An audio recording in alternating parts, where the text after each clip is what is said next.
to an episode of The Artenders with Mac and Dan. I am Dan, he is Mac. Howdy. And for this lovely episode, it is my selection of a movie.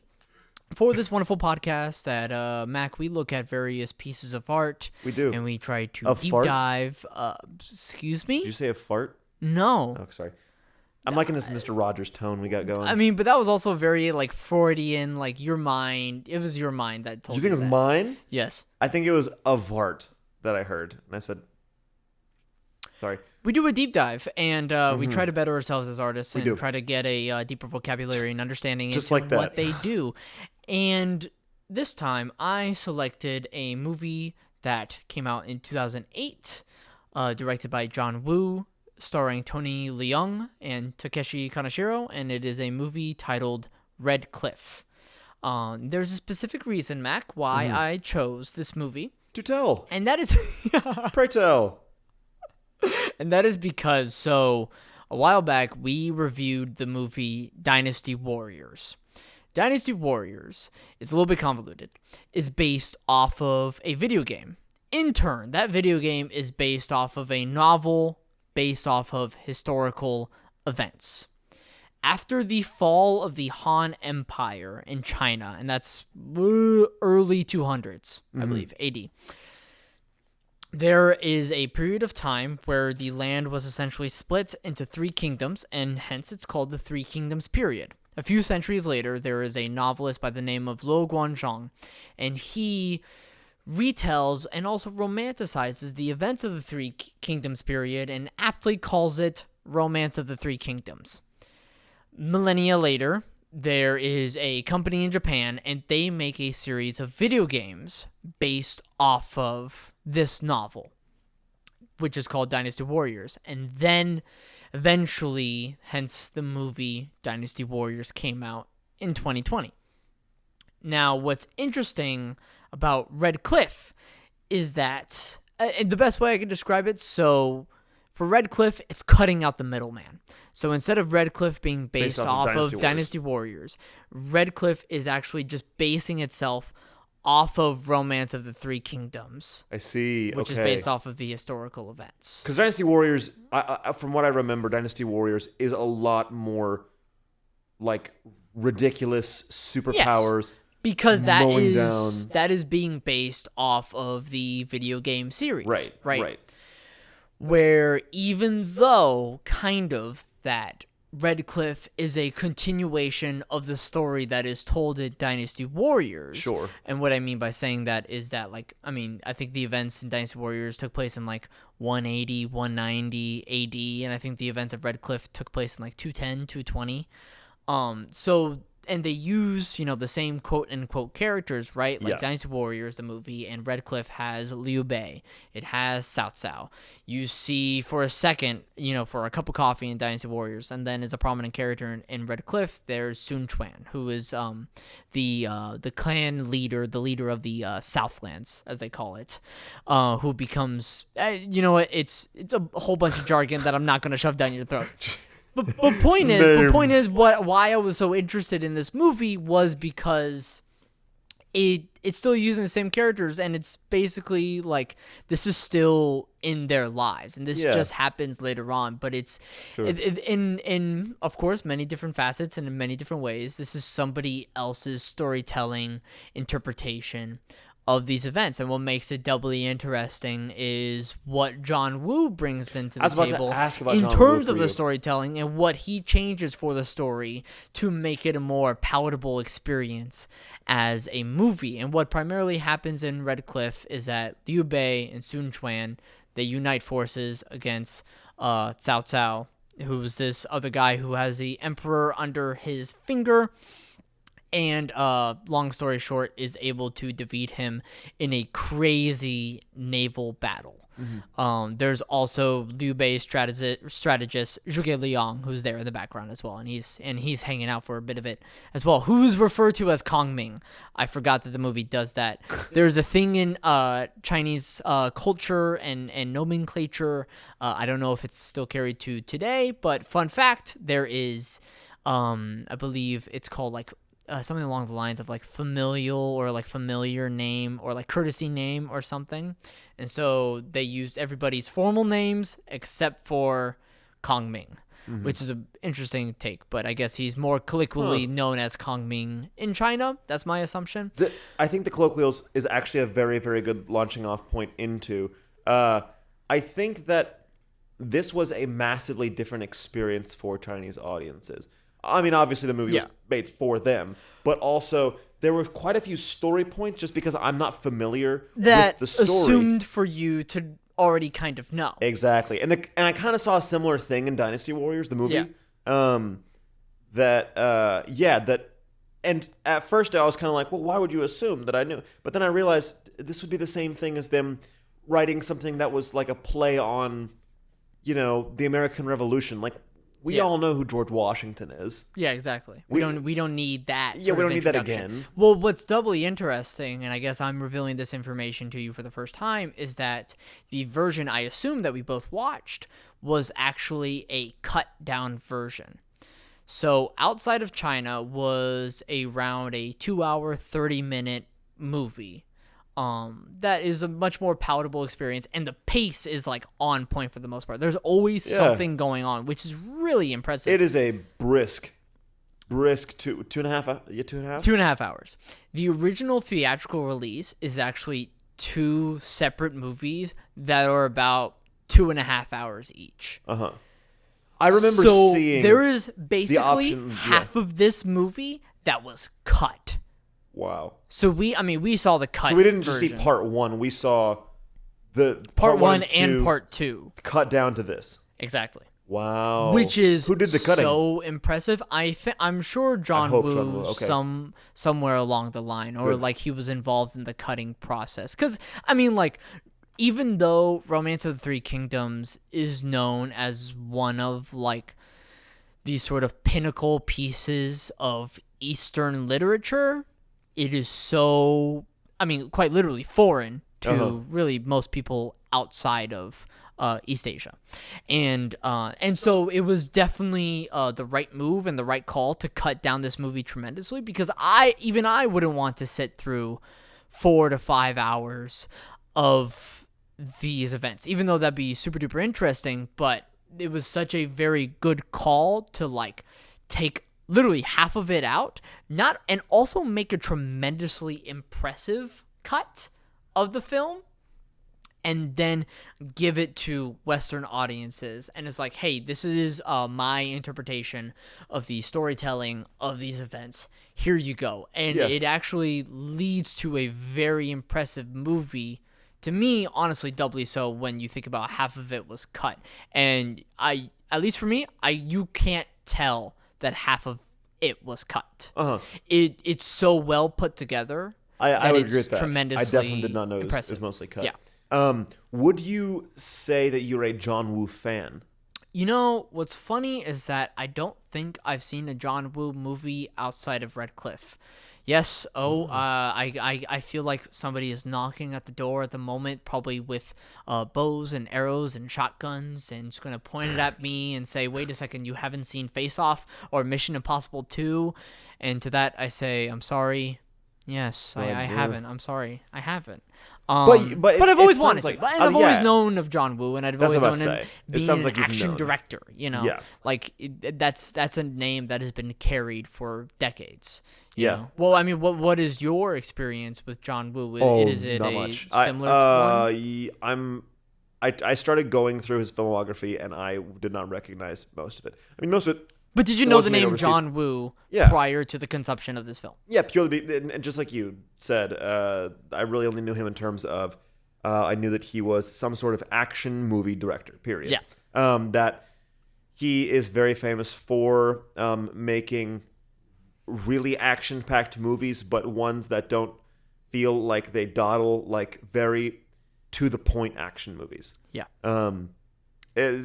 Similar to like a Michael Bay, but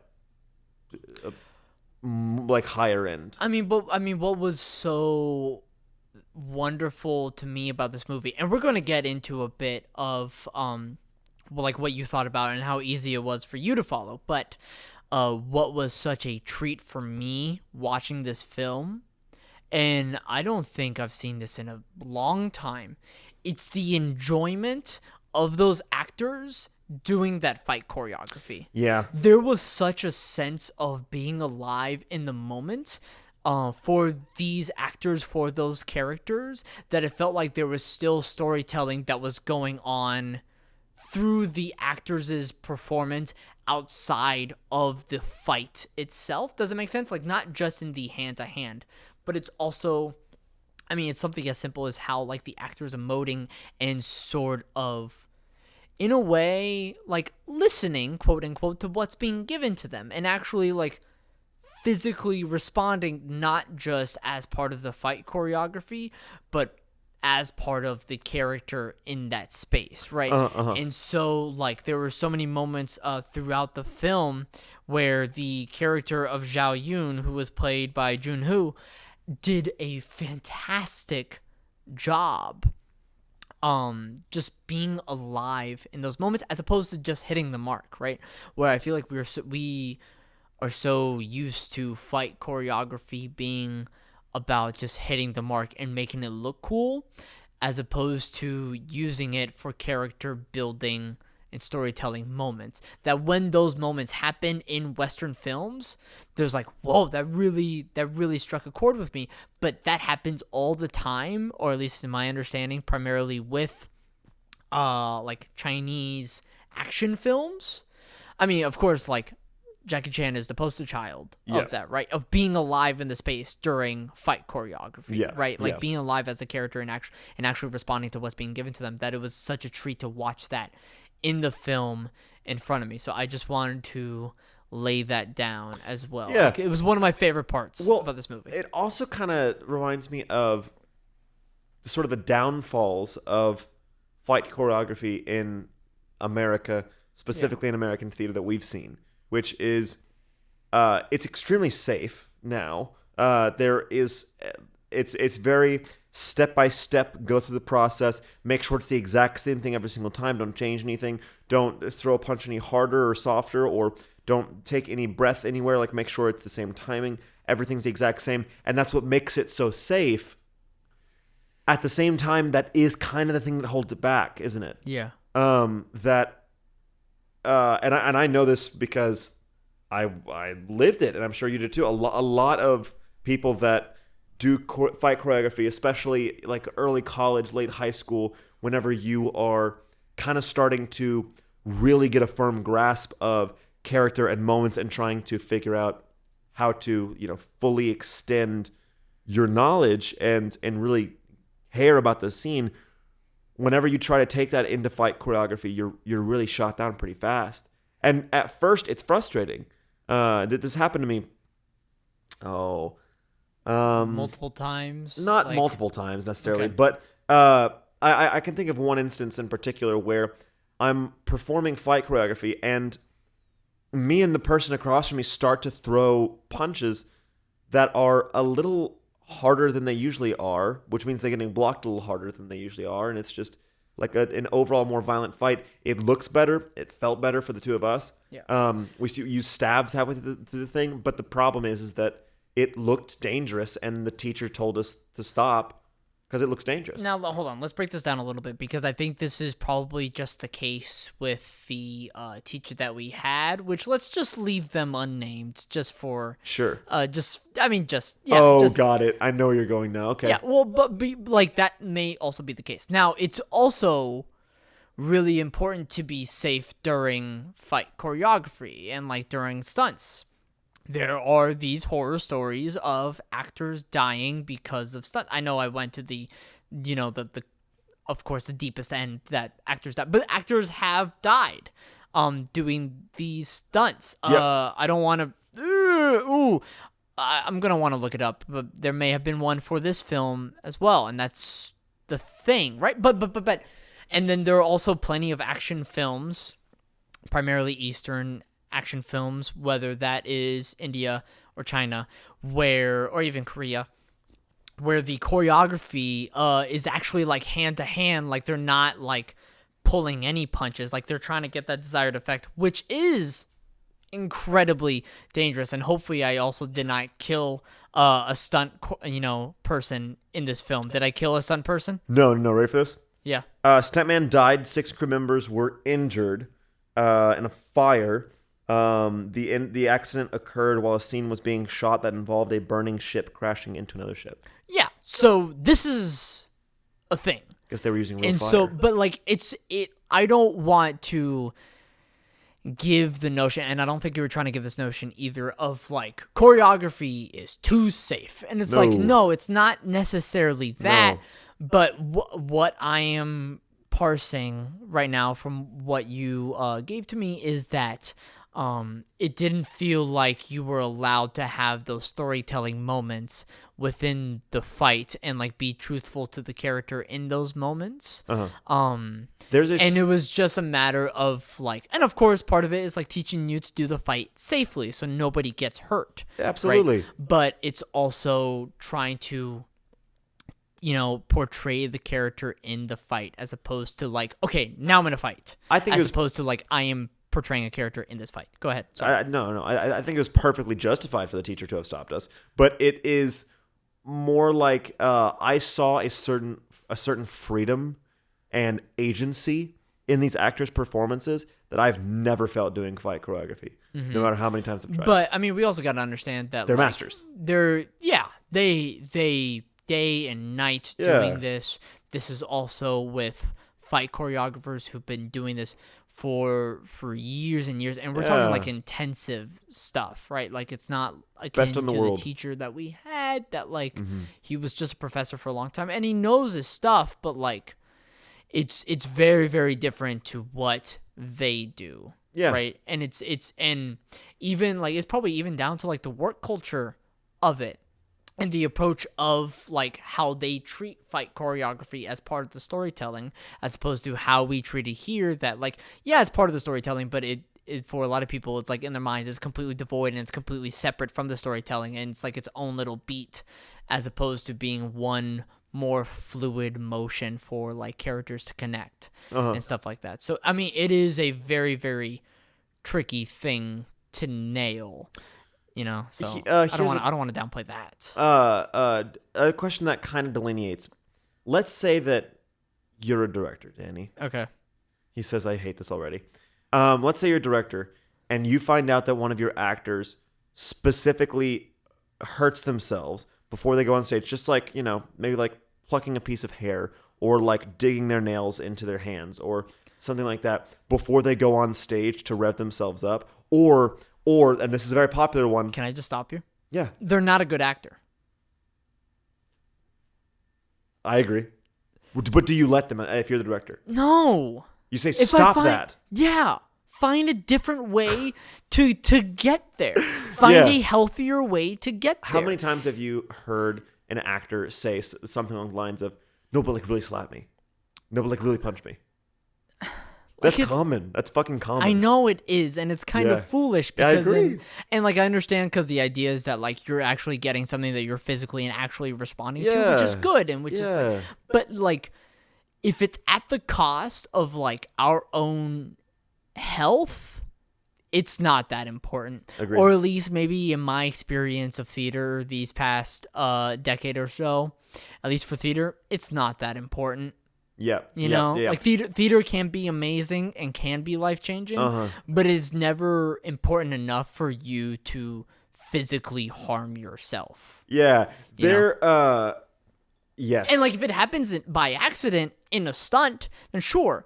And so like I said, there are plenty of stunts that happen for other films that it's literally contact is being made, a kick is literally being delivered across somebody's face. Like that's in order for that shot, right? Yeah. And so like if I'm the director, I wouldn't do that, but if they wanted to do that, I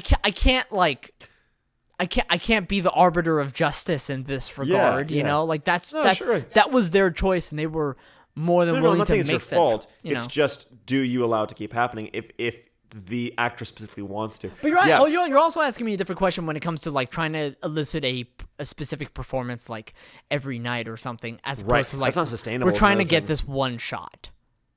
True. You know? Oh yeah. So would you be more prone to say that it's okay if you knew that it was just for one shot in a film? I feel like I It's mean a trap question. I don't mean to trap would I you. be more prone to? Yes. Yes, Would I yes. still say no? Also yes. Also, yes. Um, I can't get over how much I loved your response. Can I stop you right there? They're a bad actor. I agree. I totally agree. So Mac. Yeah. A perfect segue. Yeah. No, it's not. And to segue into the discussion of this film. So once again, this is your second dive Yeah. into the Three Kingdoms period. Yep. And once again, this is a film of story and events that Mac has very little to absolutely no knowledge of. True. And this is another case of I have a pretty good handle of like what happens, and at least like Yep. when I started this film, and this is the second time I've seen this film, but even the first time when I started this film, I was like, I know what happens in the end. So just even by that nature, and I know the characters, like, oh, this is pretty easy to follow. So then I'm curious for you, Mac. Was this an easy film for you to follow? Were you able to track the characters, their motivations, the storytelling, the main events, the big plot points, the beats, what was going on, like, and the action throughout the film? Was it easy for you to track within that storytelling? I want to start this off by saying this was incredibly impressive, especially in comparison to Dynasty Warriors. This was, Which is so unfair for this movie because they're so trying I to do know. two different things. I know. It's just that I can't help but compare the two because we've put them next to each other. Yeah. That it's, I mean, just in terms of production, Yeah. clearly a higher budget on this one. The one's a lot of CGI, and this one is like they are Oh doing. my god! I mean, crazy there's still shit. CGI in this one, Yeah, but but it's not- like, I think the amount of extras that they Yeah. had was crazy. There are Right. these like, it's like vast expanses of like armies that you see in the distance, and Yeah. it's like I don't think that's CGI because the CGI that you can see in this movie, you can see it. Don't fucking get me wrong. It's but just there are like multiple scenes that's like hundreds of people. Yeah, there is It's great. there is a film director that works for the LA Times named Kenneth. I can't remember his last freaking name. That's a weird last name that you just gave to me. Kenneth, I can't remember his last name. That's very, very strange. And he was talking about how the main thing that makes this movie so impressive Yeah. is that it is it's made like an old movie. It's In a way. made Yeah. like an old action movie, specifically in that the stunts are real. They actually pull the things off. There are an seemingly unlimited amount of actors. Yeah. And that in that regard, this movie is absolutely breathtaking. And such a clear, like, sort of like passion project Yeah. as well. Yeah. You know, there's so much heart, not only in the direction of this movie, but for the actors that are in it. Like, it's difficult to articulate, but I think it's like, you know it when you see it. At least for this, that like the actors so enjoy doing this movie. Yeah. Or at least that's what I tell myself. But it looked like they just had a Looked great like- I agree. time doing this film. Kenneth Turin, that's his name. Okay. Close the loop. Thank you. Yeah. Yeah. So I would say that if I was to really sum up how well I was able to track the story, Yeah. I would say, I guess, did you have questions at the end of this film? Or like, I was confused about this, I was confused about that? this is where it gets rough, is that I have a hard time with even questions because this movie was awesome to look at. And I had Visually, a it really is such good an time impressive film. looking at this movie. Yeah. I mean, and like shot for shot, it is so, I mean, even at the beginning of the film where you see hundreds of people who are peasants and they're like trying to get away, and then you have this big army scene, and then what it is that the shieldsmen, they flip the shields to be like reflecting the sun, and then a bunch of horses fall over. Like, it's like, that's how the movie starts. Right. Awesome. Right. Awesome. Whenever arrows start going in the ship, in the boat, and then it starts tipping over because there's so many Yeah, arrows. because they strap the ship with hay, and so the arrows Awesome. just stick to it in order to collect arrows, which is just the cleverest thing. So I smart. love that. The that's so good. Now, like I said, the moments of this movie were clear. Yeah. But just because I think of the lore, and also because they assumed... I also love how you use the word lore. Keep going. I know, because of the history. Sorry. It's history, I know. Yeah. Because of the history, as well as the fact that a lot of people already knew it. Yeah. Names kind of came at me at the same pace as the Old Testament, meaning that it was just like names on names on names on names on names of people that were only kind of important. And so I had a hard time figuring out what names I was supposed to remember because they're not normal names I'm used to, American-ish names. Yeah. It was difficult for me to really to track. Yeah. To track, just like... Because I really had to think like, about it's people's that guy. names in order to remember them. It's like, oh, shoot, like that guy with like the long beard. Oh, that guy with a scruffy beard. Oh, that guy with the really mean eyebrows. And so, whereas in Dynasty Warriors, there was a lot less dialogue. Like, people didn't talk as much. It was just like lines happened. It was almost like a musical. Honestly, Dynasty Warriors was like a fucking musical. In that... they only said lines to get you to the next song. No, I'm actually really excited. You're absolutely correct. Like, Dynasty Warriors did. It was just scenes were just there to get to the next fight. Yeah, absolutely. Yeah. And Red Cliff, that was not the case. Correct. It actually was. There was a lot of storytelling. There was in between the fight choreography. That even though the fight choreography, like and all of that, like held on its own and was so impressive on its own. I mean, we're talking like. At the final battle, it's like 30 plus minutes of action. Yeah, and it does not feel like it. And it does not stop. No, period. No. And but then the scenes themselves are still meaty and full of tension and full of stakes. Yeah. The only person that I can relate this to, like I said, is in Transformers. When you're in the final battle sequence and you get 8 or 9 minutes through the final battle sequence, and you're like, we still fighting this thing? Like, is this still happening? Holy shit, this is the longest battle sequence I've ever seen in my life. And yeah, it does happen for a long time, but I never questioned how long it took. But I think but the big difference for that, Transformers this is that the scope of this is ginormous. They're constantly showing you throughout the film like the massive fleet that's at the cliff. You know what I'm saying? True. And true. they also talk about like the number of soldiers as well. It's what the hell was that? You hit the microphone. I mean, absolute party. The loudest little bong. Yeah. But it's constantly being showed to you and ramped up throughout the movie. It's leading to this moment. Yeah. Once the first half of the movie ends, the entire second half is devoted to ramping up to the final climactic battle, and it's done almost perfectly. I would like to talk about pacing whenever we get back from a word with our sponsor. Cool.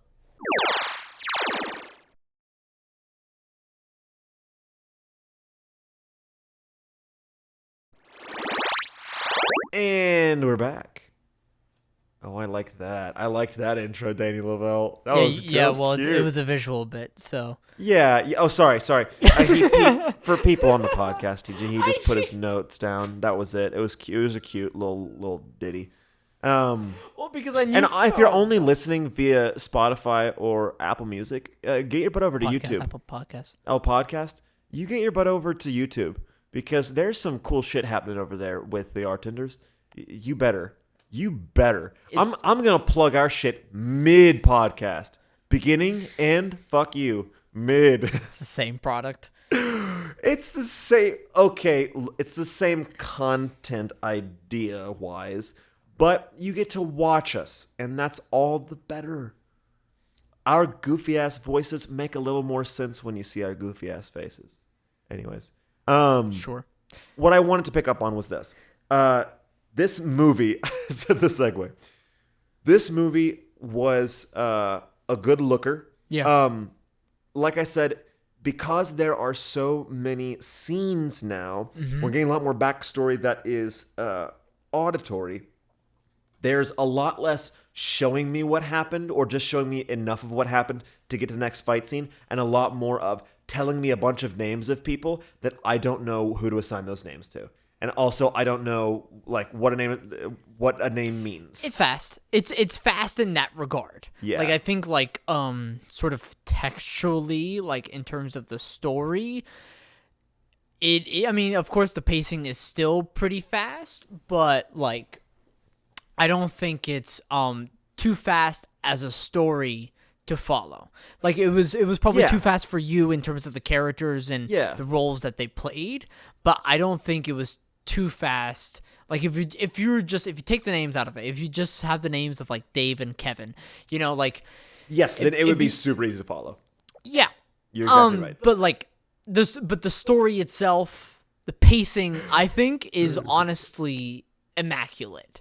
And it's not afraid to take its time and really breathe in some of those scenes. I think a great example is when Zhou Yu goes and, you know, fixes the flute for this boy, and that's our first introduction to him. But it's like such a quiet scene, and it's a pretty long scene, and it's like we're gonna take our time with this character, and we're gonna let this character breathe in this space and just be. Right. And there are other parts of the movie where it's just like, all right, the information though is gonna be snappy. We're not gonna dawdle too long in terms of information, which I imagine for you made it trickier for consumption. Is that like a safe thing to ascertain? That's a very, very, very safe thing to ascertain. Yeah, I did. That like information was more just like kind of like thrown out there and thrown to the side, as opposed to like this is super duper critical. Yeah, absolutely. Well, okay, so as someone that is very familiar with the Three Kingdoms, with the Han Dynasty, with all the history of that period, or at least a person that's very familiar with the Dynasty Warriors video game and the interpretation of those events. Yes. Sure. How did you feel this lived up? Because it seems like there were a lot of people that whose qualm with the movie is that it had it took a lot of freedom in terms of how the characters were handled. I'm wondering how you felt, if there were any characters specifically that you thought to yourself, that's not what that character's supposed to look like, or that's not the tone that I got from that person at all. This is a topic that I primarily wanted to discuss for this episode, and I am happy that we are here Good. at this juncture. So what John Woo decides to do for this film is add this very, very critical love plot to this film. In the story of this film... Critical in that it's important to this film, or critical in that it's important to the actual stories? That's important to this film. Okay. What I'm about to describe to you is not the case in the novel, and to our knowledge, not the case in the original course of events in history. In the course of this movie, it is described to you that the villain, Cao Cao, who is pronounced by the English narrator in the beginning of the film like Chow Chow, I think. But I'm going to keep saying Cao Cao. Yeah. It is described to you sort of like halfway through the film that the reason why he's going to war against Liu Bei and Sun Quan is because he wants to bang Zhou Yu's wife, Xiao Qiao. Not the case. Anywhere else. That is such a significant part to his character. Yeah. And like a big detriment, and like a big, like his hubris at the end was being entranced by this woman, and that causes his downfall at the very end of the film. She is such a small part in the novel. I mean, like such a small part that, Mac, her real name is not Xiao Qiao. Xiao means like younger. So she is the younger Qiao sister. Yes. Wow. That's how like we just kind of know that she was beautiful, and that's kind of it. And she was married to Zhou Yu. They had a few kids, and that was kind of it. And was she discussed in the Dynasty Wars movie? Yeah. She was not discussed in the Dynasty Warriors movie because there are the most important characters in Red Cliff are not or I should say, Zhou was not present in Dynasty Warriors, the movie, so right, therefore Xiao of Qiao course. would not be. Xiao Qiao, though, funnily enough, is a character in the Dynasty Warriors series. Really? Yeah. She uses these like twin fans, and that's how she fights. Oh, so she's actually one of the fighters. Yeah. Oh, nice. Yeah, which is kind of funny to think about. Yeah. But so John Woo adds this whole entire love story plot that is not present in history to our knowledge or in the novels. So he takes a lot of that sort of dramatic storytelling liberty in order to make it more palatable just to today's audiences in general, and he found it to be much more compelling for these characters to be in this situation if like some matter of love is involved, as opposed to like, I just want to conquer China. I just want power. Which was the actual reason. Yeah, which is To our like, knowledge. from my understanding, and I guess I am putting words in his mouth. I don't know. I was like, I don't want to do this. I'm totally doing this. So I guess, John, if I'm wrong, then you let me know. What are you doing with your gain? What are you doing with your gain? Just a tiny bit. I can barely see my little waves. Go ahead. Don't worry about your waves. Turn it back down. Okay, go ahead. My go ahead. goodness. I'm just I'm trying just to, worried about his trying to waves. be on your level. Trust me. Okay, I buy it. You'll be okay. I buy it. Go ahead. Oh my goodness. Okay, but John Woo's idea was to make it more palatable because it's hard for most people to properly articulate and identify with such grand ambition as conquering an entire country. You're putting words in a living person's mouth. Yes. I thought you were going to start putting words in like one of the characters' mouths. No. Okay. But That makes sense. But it's I hard understand. for like us to be interested in like, or like understand Cao Cao's motivation, because like him just wanting to conquer the land is such a concept that is hard for us to articulate and hard for us to even remotely identify with. That if he's intensely in love with a woman, and of course, like, I mean, regardless, in both facets, and like he's portrayed as a villain, like he'd be wrong in this case, but like at least with one of those, it's much more identifiable. It's much more relatable in that regard. You and I, we don't know anybody personally that wants to conquer an entire nation and unite it under his banner. I beg to differ. No, I'm kidding. Go ahead. But we know multiple people who are deeply in love with somebody. Yeah. Doesn't matter who. That makes and sense. so that's the big thing that John Woo does in this film. So I wanted to ask you, just purely looking at the and of course this is like your only sort of exposure to the story, but just purely looking at the romance storytelling, the romance sort of plot to this film involving Zhou Yu, Xiao Qiao, and Cao Cao. Do you think that aided in the storytelling in this film? And I guess more specifically, did you enjoy like the time that this film took telling that part of the story? Was it a good part of the film? Did it feel out of place? Like what was your attitude towards that huge plot for the film? I did not have any qualms with it purely because whenever I'm looking at this, I mean, I even said the word lore earlier, that I have so phenomenally little knowledge of the actual history of it, to where I'm sure a lot of the reason that people have a problem with it, especially people in actual China have a problem with it, is because it is a departure from history. It's not just a matter of these like crazy stories to these people. Well, it's a fine that it's a departure from history because the novel itself is already a departure from history. Right. But it's like you said, it's not that they're making up facts. It's that they are taking stories and blowing them up to make them more grandiose. Right. Let me use a similar example. It's, I mean, similar in the vein of it, but like when Marvel movies do something that's completely different to what goes on in the comics, you know? And then there are some people that are like, you massacred this character. Right. But the comics weren't based off of an actual guy named Clark Kent. Yeah, I mean, but yeah. That's what I mean. It's not as much that that it's departing from the novel, the romance. I mean, but it's also like this. I mean, but this is the sort of thing. Like, I mean, these are millennia. I mean, almost 2,000 years ago. Like, I don't think anybody cares about like historical accuracy for these people. I think they're much more interested in the accuracy to the novel. You know, here's a good example. So no one is pissed that Hamilton is having all of these American historical figures rap, even though they clearly didn't rap. Right?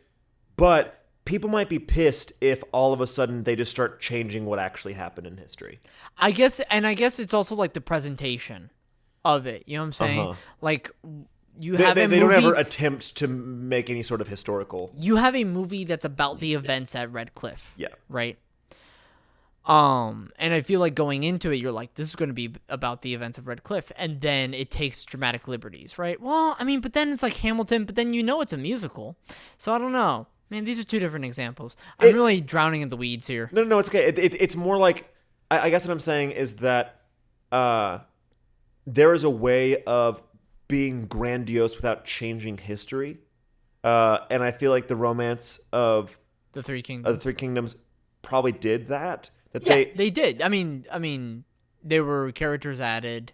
There was, different people did different things. Yeah, I mean, yes. Yeah, I'm sorry. But like, But I guess like what has been retained more is the novel, not the actual history. Yeah. Gotcha, so saying history is like a weird thing because like, I think, for example, like Guan Yu is commonly depicted as the god of war.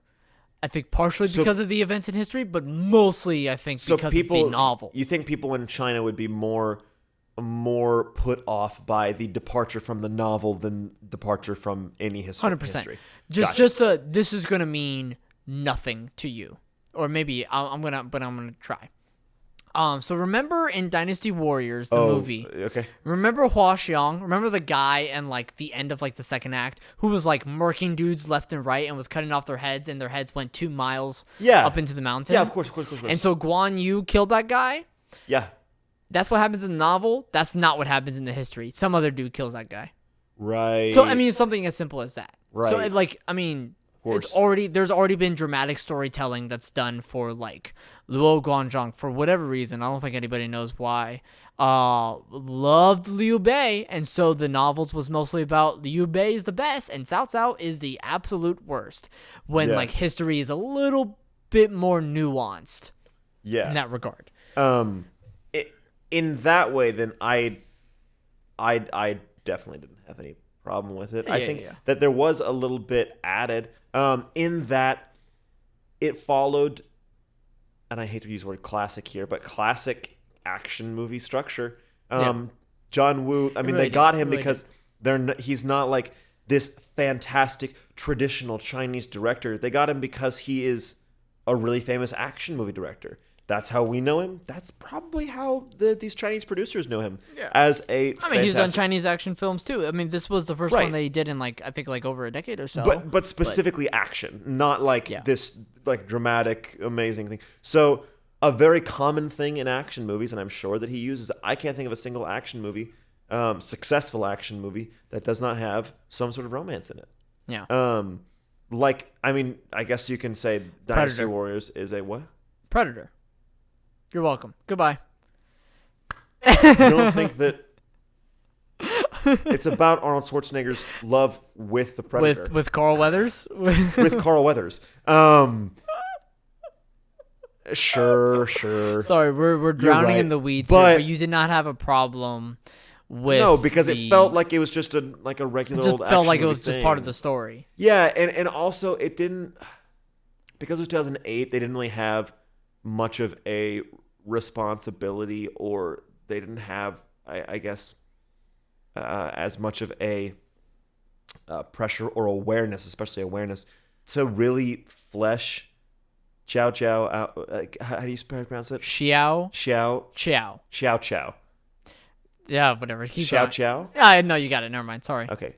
I didn't get the chi. The flesh her out. I mean, hold on. I mean, but like, perhaps, yeah, it was 2008. They didn't know, but it's also like There's also not an excuse, but it's also like a Right. different culture. Like we don't know the specifics of that. Right. But I just mean that in like for instance, like you said, you compared it to like a Marvel movie, and it probably did have like a similar like a comparable budget and comparable audience reach as Marvel movies do nowadays. That they would be fully aware that they should be trying to flesh out all their characters, especially female characters. Let's also keep in mind, remember, we saw essentially half of Right. the Right, full right. story that John Woo told. Then in this cutting, Yeah.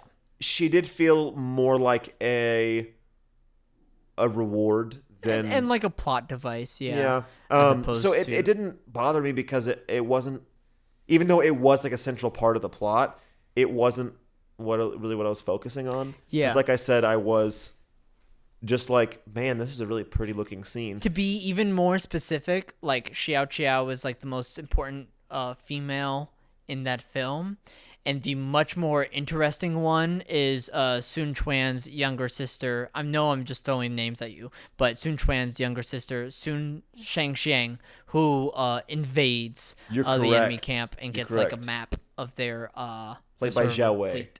Yeah. Yeah. Yeah. That was I sorry, I had to look at a picture. Yes.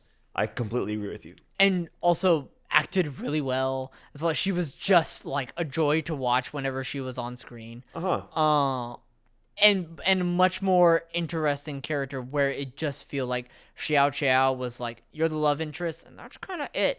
And like you're gonna have this really cool scene at the end where you deceive Cao Cao, but that's kind of all. I mean, like you're just kind of sit there and be other people's love interest. Yeah. Okay, I do have a question for you like for you specifically, David Lavelle. Yep. And that is, you are an actor. Nice. You are also a voice actor. I'm trying. Yeah, and those, although related things, are two kind of separate things. There's definitely a practice to each of them that takes its own study. Yeah, there's a lot of sort of intersecting things, but then Yeah. there are a lot of distinct things when it comes to the technique and skill and craft of both of those. Yeah, sure. Yeah. So I'm wondering, whenever you are watching, let's say that you were watching this for studying purposes, Yeah. or because you actually want to try and steal something from it or learn something from it. Are you more interested in listening to the dubs of these of these movies, or do you want to watch with subtitles because you want to hear the voice of the original actor because it is part of their performance? Are you more tied to the acting of it, or are you more tied to, or are you more interested in what the voice actors, the English dub voice actors, would portray? So I had this conversation with my girlfriend, I think like last week or so, and she was also interested in this subject. So I don't want to downplay people who dub live action films. There are plenty of people who love that and plenty of people who consume that. All the power to them, and I good on the actors for doing that, right? And I think it's also an important skill to learn. With that being said, for me personally, when I watch a live action film, for example, this one, or Dynasty Warriors, or even like from last season, Seven Samurai, something like that, Yeah. or Siberian Lady Macbeth, I always prefer to watch those in their original languages. That's just my personal preference. When I watch animation or when I play video games, 9 times out of 10, I like playing them or watching them in English. I think it's just more interesting to me, I guess, to like consume those in English. That's just a personal thing. I cannot properly articulate as to why. But I guess part of it is because for live action film, you're getting the actors, like you said, you're getting the actual actor's performance right there in front of you, as opposed to when something is animated. I have to burp. Thank you. And so when something is animated, somebody is like creating that, and then a voice is being supplied, or vice versa, a voice is being supplied, and then somebody else is supplying some form of animation to it. Yeah. As opposed to like the actor is completely in the space and what you see is their face, except for occasionally some capture for motion capture work, right? So that's just a personal thing. Yeah. Did you watch this movie in English I dubbed? started to, and then I had to turn it off. This is an experience that I had with this as well as with Squid Game.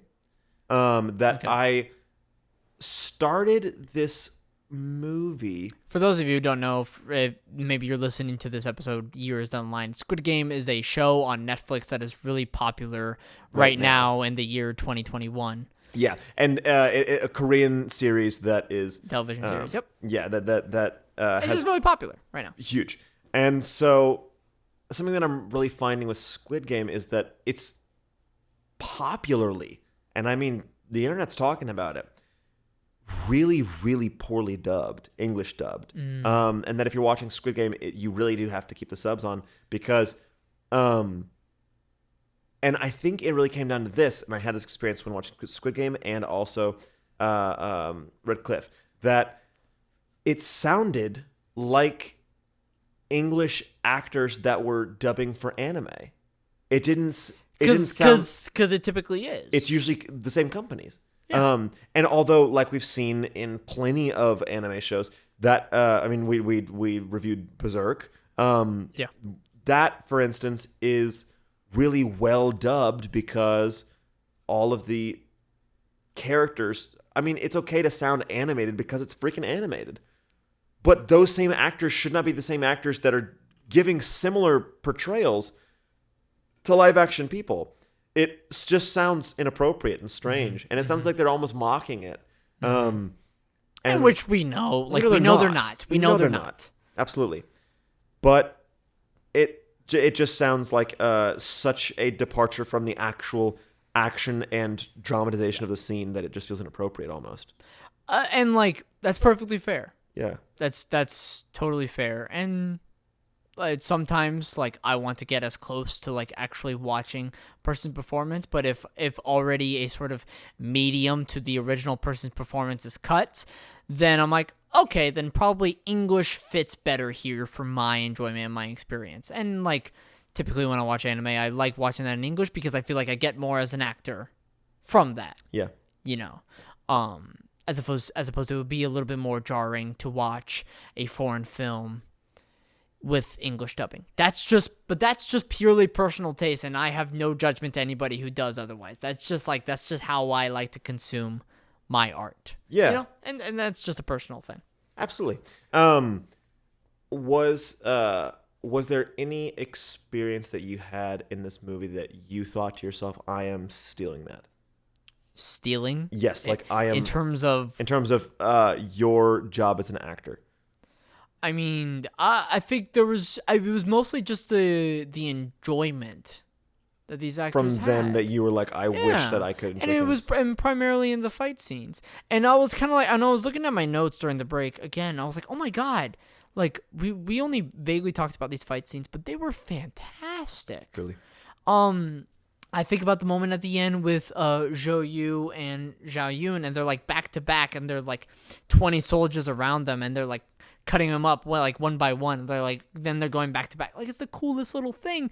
And they're like, but they're so alive in the moment, like as characters to each other. And then you have moments where like a spear is thrown through somebody, and then the spear is like taken out from the other side of their body. And then you have also another one where Zhao Yun catches a spear in midair and uses it. Like, it's creativity, but it's the enjoyment of the moment of what's going on. And I think it's like, to me, it's a really nice reminder in this film of like, oh my god, sometimes this stuff is really fun. This is really fun. Yeah. And so, like, not to say that these actors were not portraying the characters faithfully because they were in, life or death situations.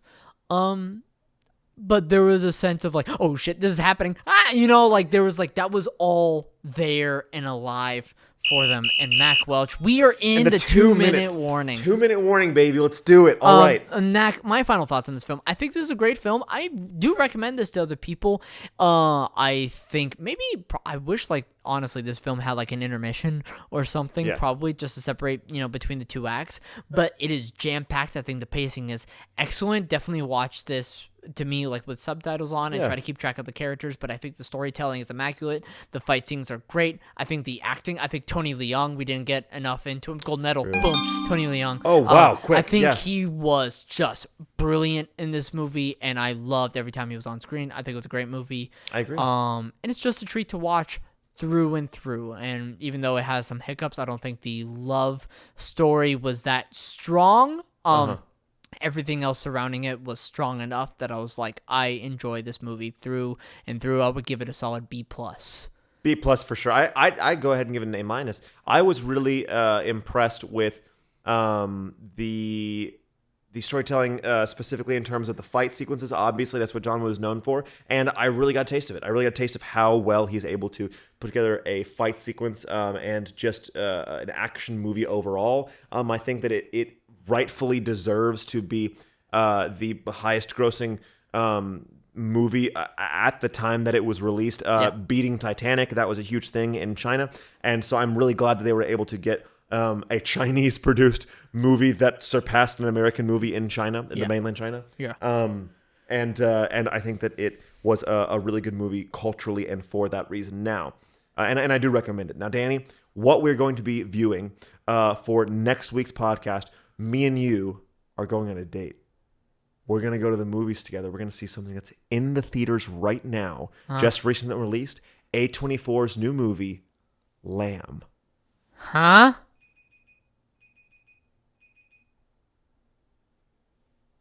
You ever heard of Lamb? No. Fucking freaky.